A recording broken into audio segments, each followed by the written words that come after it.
Topic start करते हैं, arithmetic mean. तो लिखो अरिथमेटिक मीन क्या होता है।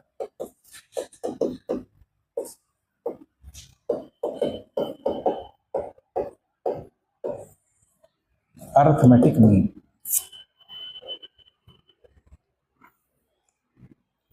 देखो अगर हमारे पास कोई 3 नंबर दिए गए हैं ए बी सी, और मान लो कि ये तीनों नंबर एपी में गिवन है। 3 नंबर्स कोई दिए हैं A B C and all the 3 numbers are in AP. तो अब देखो आपको ये मालूम है कि अगर 3 नंबर एपी में है तो difference between the 2 consecutive number is always same. ये एपी की प्रॉपर्टी होती है। तो अगर हम इस प्रॉपर्टी को अप्लाई करें then B minus A must be equal to C minus B. Yes और no? B minus A equal to C minus B. अगर इसको तुम देखो तो you will find that 2b is equal to A plus C, और we can say that b equal to A plus C upon 2। Okay, यानी कि जो middle वाला नंबर है वो अपने नियरेस्ट दोनों नंबर के सम का हाफ होगा अगर ये नंबर एपी में है तो। Okay, then this b can be known as the arithmetic mean of a and c। Is that clear? Then b is known as the arithmetic mean of these two numbers a and b. बोलो, नहीं समझ में आया? ठीक है, okay. अब जरा देखो, मान लो कि मेरे पास 4 नंबर है A B C and D. तो मैं क्या कहूंगा, बी जो है वो किसका किसका अरिथमेटिक मीन है? ए एंड सी का, क्योंकि एडजेसेंट नंबर का होता है। सी किसका अरिथमेटिक मीन होगा? बी एंड डी का। ये चीज समझिएगा, C is the arithmetic mean of A and B and D. Clear है? अपने एडजेसेंट के अरिथमेटिक मीन के बराबर होगा। यहां तक क्लियर है ना? अब लिखो, अगर हम लोग किन्हीं 2 नंबर के बीच में n अरिथमेटिक मीन इंसर्ट कर रहे हैं तो हम लोग अरिथमेटिक मीन की वैल्यू को कैसे फाइंड आउट करेंगे और उनसे क्या रिजल्ट आते हैं। तो लिखो इंसर्शन ऑफ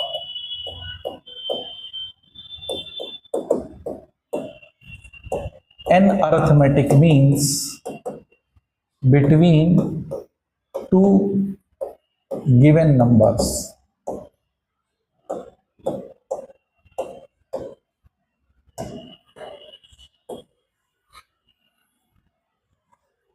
ठीक है, अब मान लो मेरे पास कोई 2 नंबर गिवन है a एंड b। ये 2 नंबर हैं और इन 2 नंबर के बीच में हमने n अरिथमेटिक मीन को इंसर्ट कर दिया, और वो नंबर्स हैं इनको हम capital A1, capital A2, capital A3 ऐसे कर रहे हैं और कैपिटल AN। ये जो हैं ये क्या है? n arithmetic means. Is that okay?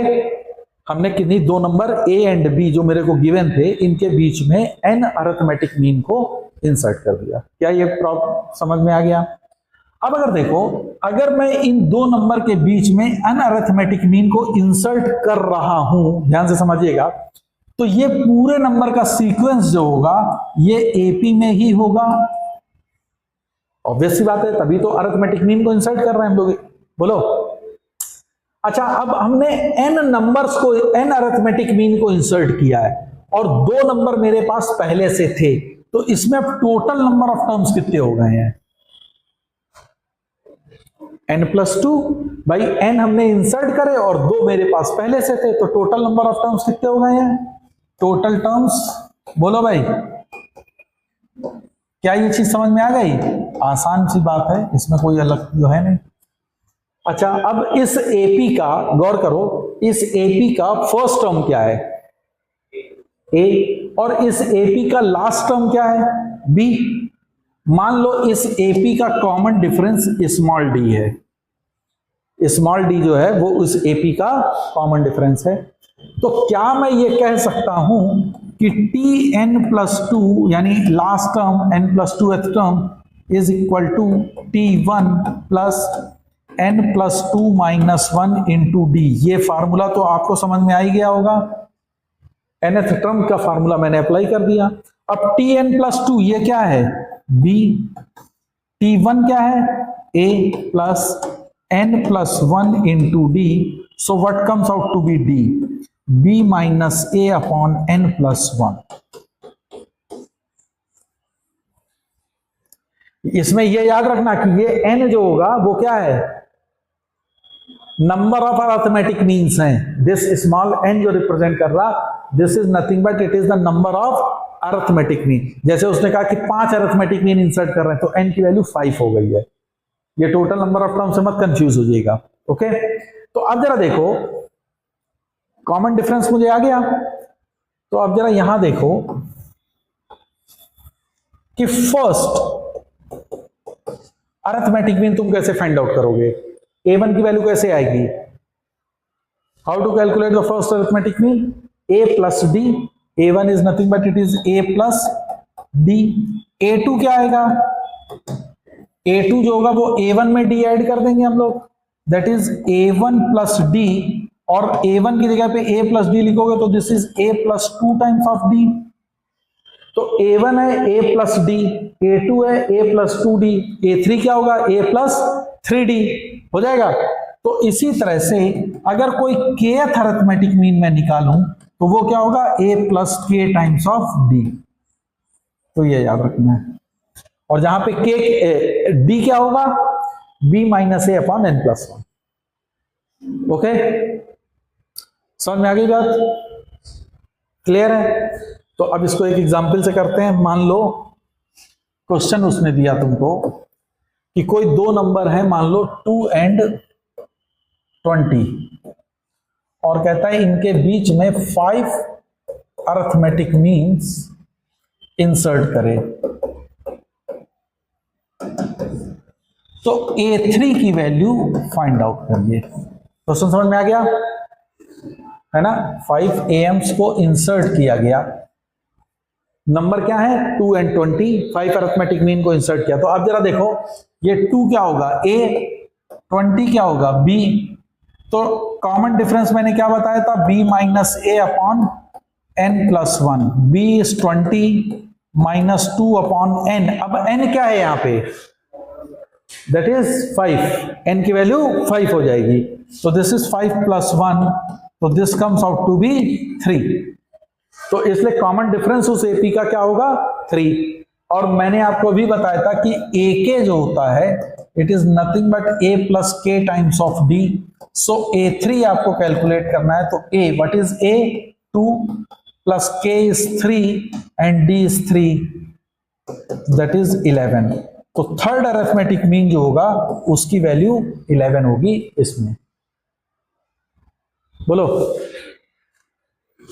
समझ में आ गया, is that clear to everyone or not, clear है ना कि थर्ड अरिथमेटिक मीन की वैल्यू 11 आ जाएगी।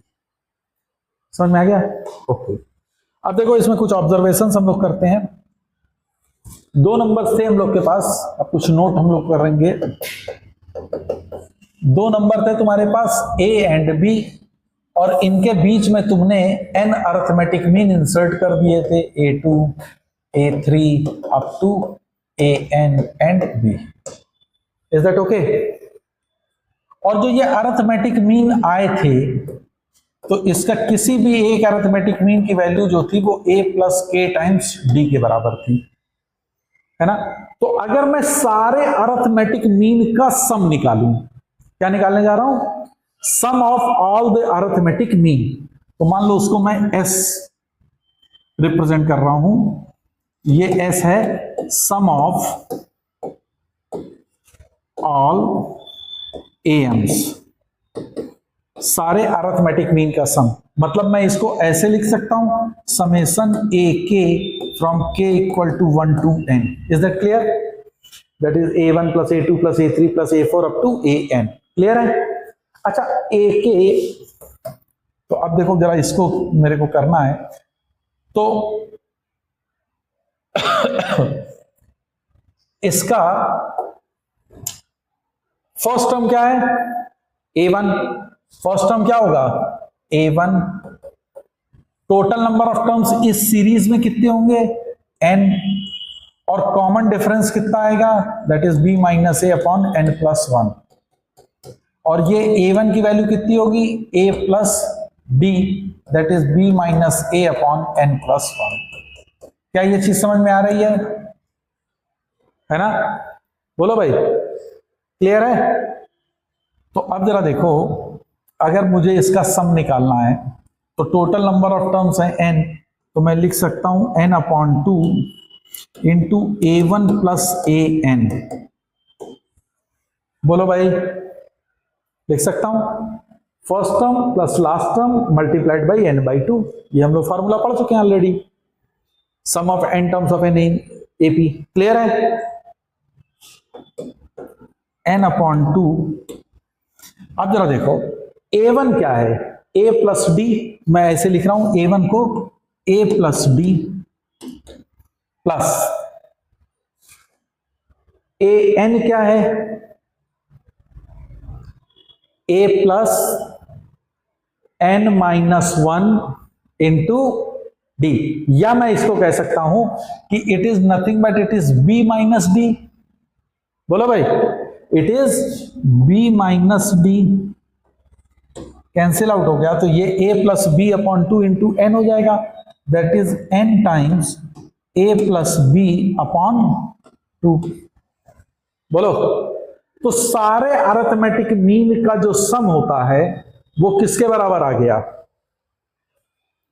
सम of all the arithmetic means first और लास्ट टर्म का एवरेज मल्टीप्लाइड बाई टोटल। ठीक है, ये a प्लस बी अपॉन 2 क्या है, it is mean of first and last term. बोलो भाई, mean of the first and the last term, a plus B upon 2 multiplied by n। तो sum, तो ये याद रखना कि sum of all the arithmetic mean is nothing but उन दो नंबर का मीन निकालो और मल्टीप्लाइड बाई n अगर आप कर देते हैं तो you will get the sum of all the arithmetic mean. क्या ये बात समझ में आ गई? ये सारे अरिथमेटिक मीन का सम हम लोग कैसे फाइंड आउट करेंगे? बोलो भाई, ओके? तो एक क्वेश्चन करो।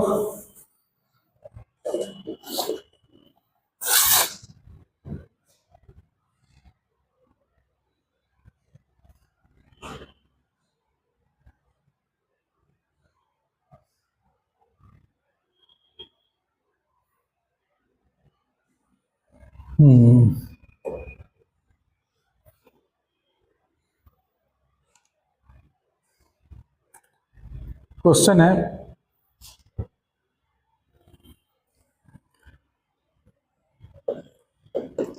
1 and 31 के बीच में m arithmetic mean m AMs insert करे गए। बात समझ में आ गई? दो नंबर हैं 1 and 31, इनके बीच में m अरिथमेटिक मीन इंसर्ट करे गए so that the ratio of the 7 to m minus 1th mean is, अच्छा, a7 to am minus 1, कहते इनका रेशियो जो है वो 5/9 है। तो आपको m की वैल्यू फाइंड आउट करनी है, find out the value of m। बात समझ में आ गया? a7 क्या रिप्रेजेंट कर रहा है, 7th अरिथमेटिक मीन, और am माइनस 1 क्या रिप्रेजेंट कर रहा है, लास्ट अरिथमेटिक मीन से जस्ट पहले वाला अरिथमेटिक मीन। ओके, बोलो। तो अब इसको कैसे करोगे? इस एपी का कॉमन डिफरेंस अगर तुम निकालोगे तो what is the common difference of this AP? 31 minus 1 upon m plus 1। बोलो भाई, that is 30 upon m plus 1, it is the common difference of the given AP. Okay, अब जरा गौर करो, a7, what would be the value of a7? a plus 7 times d, this is nothing but a plus 7d. Okay, and what about am minus 1? क्या मैं ए M minus 1 को 31 minus 2d लिख सकता हूं? भाई देखो 1 यहां पे है A1 A2 ऐसे चल रहा है, और यहां पे होगा A M minus 1 A M and then 31 से एक डी कम करेंगे तो ए एम, और इससे एक डी कम करेंगे तो ए एम माइनस 1। तो मैं ए एम माइनस 1 को 31 माइनस 2d लिख सकता हूं कि नहीं? तो A M minus 1 is nothing but B that is 31, तो 31 माइनस 2d। क्या ये चीज समझ में आ गई कि नहीं? बोलो भाई, समझ में आया है ना? और A7 क्या है? A प्लस 7d, ये तो पढ़ सकते थे हम लोग। तो A plus 7d is that is 1 plus 7d। अब ये दोनों का रेशियो आपको दिया गया है 5/9, और d की value in terms of m आपको मालूम है, तो आप लगा दीजिए कि 1 plus 7d upon 31 minus 2d, this is nothing but 5/9। तो 9 plus 63d is equal to 5 का नम 5 5 15 155 माइनस 10d। तो यहां से बच्चों जरा 73d इज इक्वल टू कितना आया? 155 में से 9 गया, 155 में से 9 जाएगा बच्चों, कितना बचेगा? 146। तो d की वैल्यू क्या 2 दिख रही है? बोलो, अब d की वैल्यू अगर 2 आ गई है तो d मेरा क्या था? 30/m+1। तो यहां पे आप कर लीजिए, तो 30/m+1 this should be 2। So m+1 की वैल्यू आ गई 15, so m comes out to be 14। तो आपसे पूछा गया था कि what would be the value of m, तो m is nothing but it is 14। नहीं समझ में आया? Got this? बोलो भाई। तो अरिथमेटिक मीन समझ में आया है कि तो अभी तक हम लोगों ने क्या क्या पढ़ा? एपी की प्रॉपर्टीज, किसी एपी के एन टर्म्स को फाइंड आउट करना, nth टर्म को फाइंड आउट करना, उनके एन टर्म का सम फाइंड आउट करना फर्स्ट एन टर्म्स का, फिर उनका अरिथमेटिक मीन के बारे में जानना, उन अरिथमेटिक मीन की वैल्यू को फाइंड आउट करना। अरिथमेटिक मीन के अगर सम आपको कैलकुलेट करना है तो you can easily find out the sum of that arithmetic mean also, है ना? और सारे अरिथमेटिक मीन का सम जो होता है वो जो दो अरिथमेटिक मीन एक्सट्रीम नंबर होंगे उनके arithmetic mean divided by n के बराबर होगा, मल्टीप्लाइड बाय n के बराबर होगा। Is that okay? हाँ बोलो भाई, ये चीज समझ में आ गई? तो नेक्स्ट टर्म से हम लोग ज्योमेट्रिक प्रोग्रेशन स्टार्ट करेंगे।